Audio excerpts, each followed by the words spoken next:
to live on your chin. Oh, kid. Oh. This is the Goin Deep show. Some of the comments are so outlandish. You ready?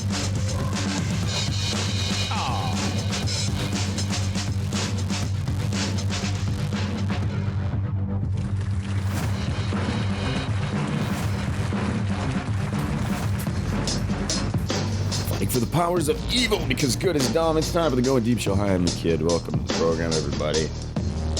El Presidente here. Joining me, El Prez. What's up, buddy? Sorry I'm running a little late. Hey, no problem. You know, that draft last night kept everybody at their seats. I was shocked at how many freaking people there were. It was insane. 275,000 was the number that's circulating. Yeah, they said they were pushing 300,000 people. That's insane. Can you imagine being in the middle of that and having to go to the bathroom? Oh, yeah. When you go to these music festivals, yeah, that's a real thing, man. Yeah, and then losing your place. Losing your place, but from a promoter's in an organizer's standpoint, how the hell many bathrooms, how many porta johns do you need to accommodate that kind of a situation? It's insane. And from what I saw, Bay City was pretty well represented there, too, in the crowd. We had some peeps down there? Oh, yeah. A lot of familiar faces, whether it was through seeing their post on Facebook or Snap or that they were there in attendance and partying hard early in the morning, too, no less, to get it going. A friend of mine, female, wanted to go down yesterday and take the day, but she had to work, so I was not aware, first of all, that it was in Detroit. I didn't know what she was talking about initially. How did you not know? It's been talked about for over a year. I know you're not big into football. I don't do football. I don't do games with head traumas. I'm sorry. Okay. I like how that's the whole thing. Every time they drafted the guy, and they're like, this guy instantly becomes a millionaire. All this, and he also has the chance to die young, have his brain examined because he's going to have a head trauma. I mean, it's a fundamental flaw with football over any of the other sports. The other sports flaws you can get rid of. Yeah, this is you cannot get rid of the flaws that are football. Baseball has done a good job over the years getting rid of certain things to make the game a little more lean and efficient. Mm-hmm. It's gotten, there's some things that it's gotten rid of. It's gotten rid of like collisions at second base, collisions at the plate, to eliminate the things that are the problems in the football. But you cannot, because that's the thing. Even in hockey, they've curbed the violence a bit more over the years, and the game still can continue because of the nature of the game. But you cannot take tackling out of football. You cannot. Yeah. And you actually took the words right out of my mouth, because I was thinking hockey is probably, for concussions, the second most popular with it. So yeah, oh yeah, for sure. I love watching hockey, and don't get me wrong, I wish I had the time to watch football. But the fact of the matter is, right now, a buddy of mine at baseball practice just yesterday said that they're already doing football-related meetings and things for the fall. See, when the sport literally that's coming up next in the fall is being started before the summer. Well, but that's the way with all sports, right? I mean, drafts, as soon as they all started clicking over and getting overlapping each other, I just couldn't have. I don't have the energy. I don't have the brain power to try to follow any of the other sports besides baseball. So it's just well, and now with football going more and more international, and I know there's pros and cons for it. I know let's face it, it's all about money. Yeah, money. It's like that's why they added the Thursday game. Yep, that's why they. Yep. But it kind of takes away from a little bit of us owning it. And that's the thing when things get more and more popular, whether it's bands that break out or whatever it is, you lose that little bit of sense of it being our own, and it's more of everybody's. And whether or not people in another country really want the NFL there or not, they've got their own football, which is the real football. Is it being forced on or not? So it's, it's an interesting topic all in itself. The other sport that I used to watch was NASCAR. I still do. I used to watch NASCAR all the time. Left turns. I didn't mind that. I liked each Sunday getting some chips and dip and sitting in front of that TV and drinking a beer and watching them fucking race. There was something about it. I don't know what it was. It was back when you could know the names and the personalities. That's the key to this whole thing. And I've said this a million times. There years and years and years ago, I had a marketing firm get a hold of me and ask me about wiffle ball because I was a big wiffle ball guy back 20 years ago.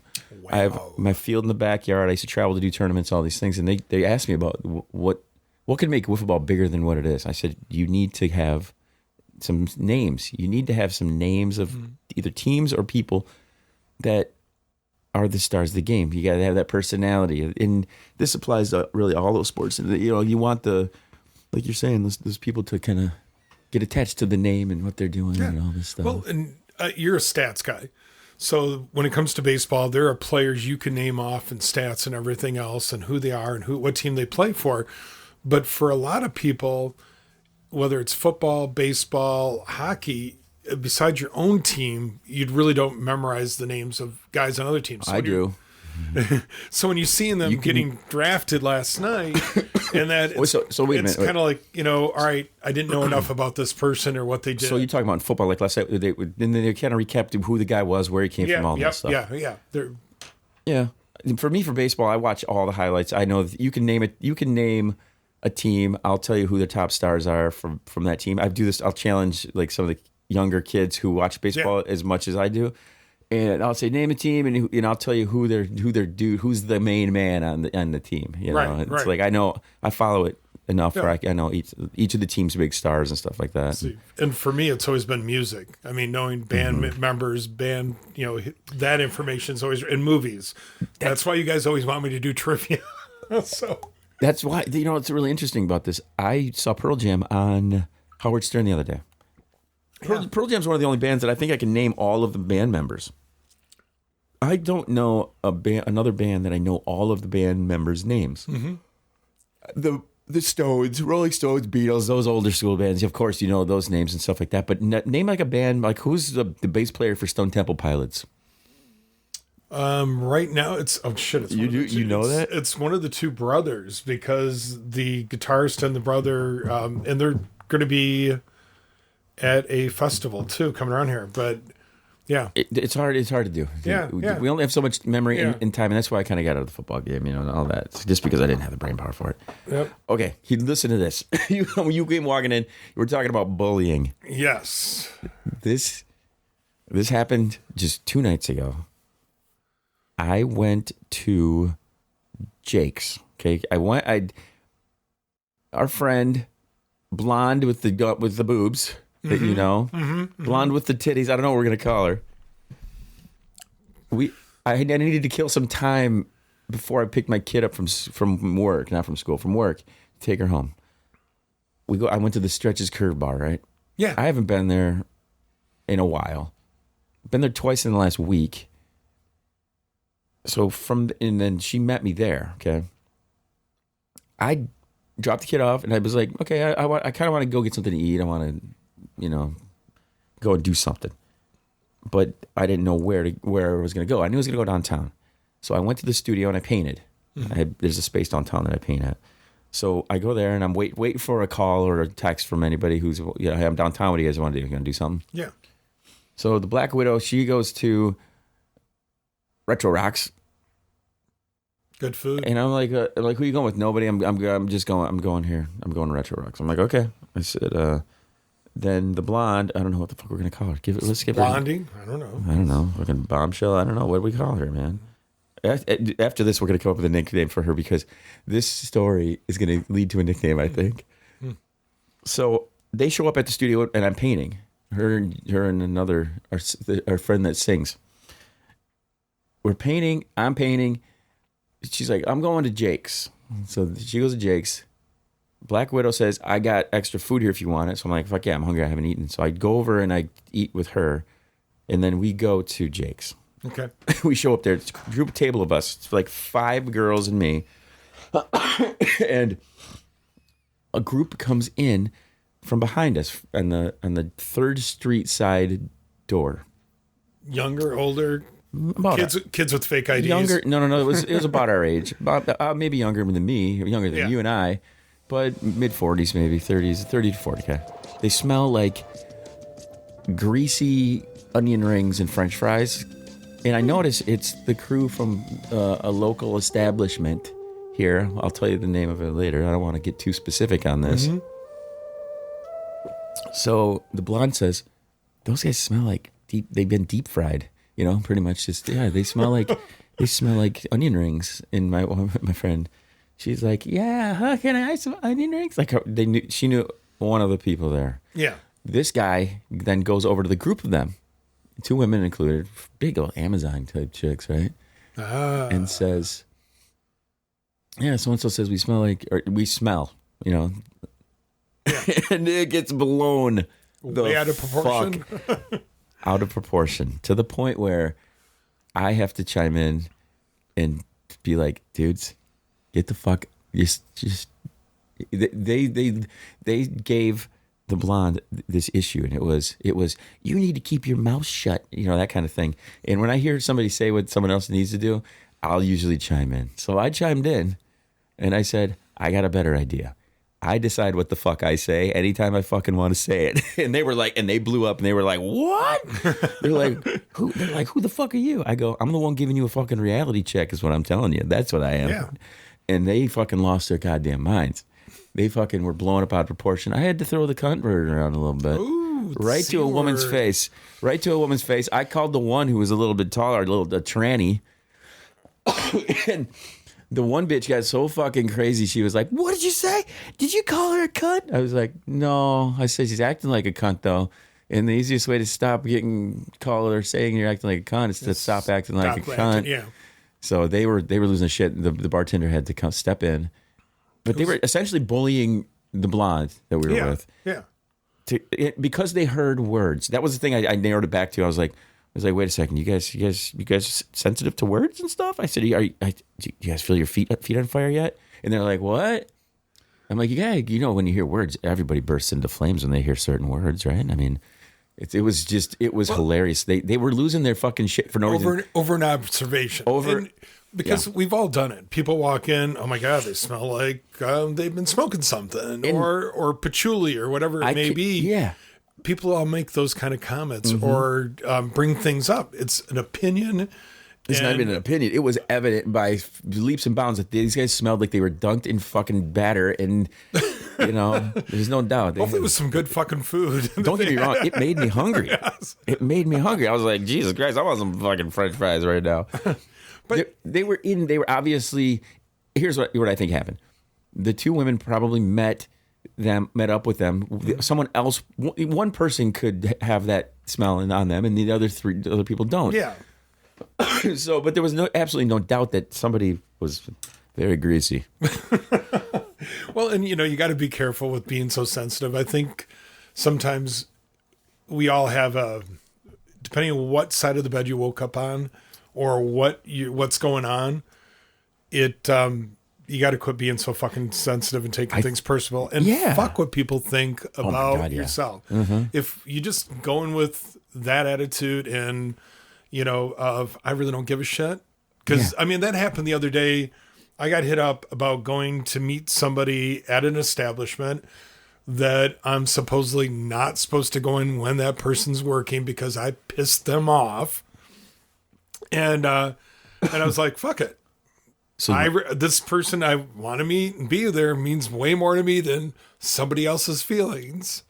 And no shit, I guess I didn't know about this. So I walk in there. What's the backstory? Can you give a quick little synopsis of that? Well, backstory is basically I got a big fucking mouth, but it wasn't my fault. So, dude, I love having a big mouth though, because when you need it, like I needed to intervene in the situation I was just talking about, because she was they were gonna manhandle that bitch. So basically, place just was in a situation of one of the people I work with, ex is dating somebody that, and I'm trying to be as aloof on this as I can. Oh yeah, is dating and has been in a relationship with the person that works there at the establishment, and my name kept on getting thrown in the middle of these 2 individuals, and it just was a pain in my fucking ass. It sounds like, and that sounds like exactly what we're talking about the blonde. She's been saying to herself, why does everybody have a problem with me? I go, well, technically, it's probably because you think that people have a problem with you. If you just fucking don't give a shit, you don't think about it. I don't give a fuck. There's probably many people in this town that have some ill will towards me, but I don't care. I just don't fucking care. Whatever. Yeah. So the way I kind of rolled with it is, in there with the person I'm with, and I throw myself underneath the bus right away. How did you do that? Well, I just, called it out like, hey, I'm Alex is working. I must really like you because I'm in here, and and I get the what did you do now, kind of thing, and I tell her, and so then when the person comes in to the place or comes up to our table, and I said something about it, and the person I'm with is like, don't worry, I'm already chewing his ass out for you, and everybody laughed about it. Life's too fucking short to take all this shit seriously. Oh yeah. And that's one of the biggest things, in my 500 years of age of living on this earth, is realizing that people put too much emphasis on shit that is not going to matter when you're 6 feet under, or ashes spread across the ocean, whatever you decide to do afterwards, because you're not going to be around to know. So, but that's the thing. People get into too much pressure. And you brought up, actually, it's funny. I don't know if you'll remember, this was like pre-COVID being in Jake's. You and I being there, and one of used to be a very good bartender at one of the establishments, because I didn't high five him, got pissed off at me and was going to kick my ass. Because you didn't high five. Remember? I don't know if you remember that at all. No. The bartender is Black Widow's baby daddy. Wait a second. Don't you remember this? No, this is... You and I met. I just saw him the other day, too, by the way. Yeah. You hang out with him. Sometimes I'll see him, yeah. And it's always kind of funny when him and I, over the years, have kind of met each other. He did eventually apologize. Somebody must have really pissed on his Cheerios that day. What if you don't high five people? I know. What if you're not a high five kind of guy? But it was something so stupid that that's a weird one. And he was in my face like, I'll end you, and I'm like, bring it, but to me, when it's he not gets a little buzz, there's thumping her chest. Got to show that male testosterone still's there. Yeah, T levels. Probably taking some. That's true. What is it? Male hormone eugenics. Probably. Have you ever done any of that stuff? No, actually. I've been curious about it. I went to the doctor last. I was asking about low T and stuff like that, and he's like, "Just start getting it back in shape, kid." And I'm like, "Yeah, you're probably right. Your stamina, once you start getting some more exercise and things in it, usually." There is some stuff you can do. That's why cryo's popular. That's why, like, being out in the cold weather. That's why I took my jacket off in here. Exposing yourself to the cold, that's going to help to boost your testosterone. Get your boners better. Get your boners better, everybody. Yep, exactly. So it's, but no, even as a kid working out, creatine is about only shit and a lot of chicken. I used to do that at the Tropical Smoothie Cafe. You could put a little creatine in your drink. Yep, drinky. That was the bully episode. We got into some finer details there for sure, but it was... let's boil it down to what it was, okay? I got to call a bitch a cunt right to her face. That's essentially what it was. The words I never use. I really have to be pissed at somebody if I break out the C word. But I didn't call her a cunt. Yeah. I said, stop acting like a cunt. See, that's different. Yes, very different. Because on paper, I would sit down and say, can you give me a few examples how you're not acting like a cunt right there on your paper? Yeah. You know what I mean? Anytime you point out facts or tell somebody what to say, then I start to chime in. I wasn't going to get myself involved, but when they started to say to her, you need to mind your business and shut the fuck up, then I was like, no, technically, you need to mind your business and shut the fuck up. Technically, because we didn't even get out of our seat. These fucking assholes were coming at her pretty hard. They followed her to the fucking bathroom. Oh, damn. Yeah. Damn. Bartender guy, beard guy, had to go into the girls' bathroom and pull them out of there. All right. It was so we need to figure out for blonde. Oh yeah, we'll do that. Yeah. I wish I could call her up right now. See, just to get her. She's probably awake. For the rest of the Goin Deep Show crew, thank you guys for listening to our bully episode. Okay, we're gonna love you a long time. We'll see you soon. Chill to the next one.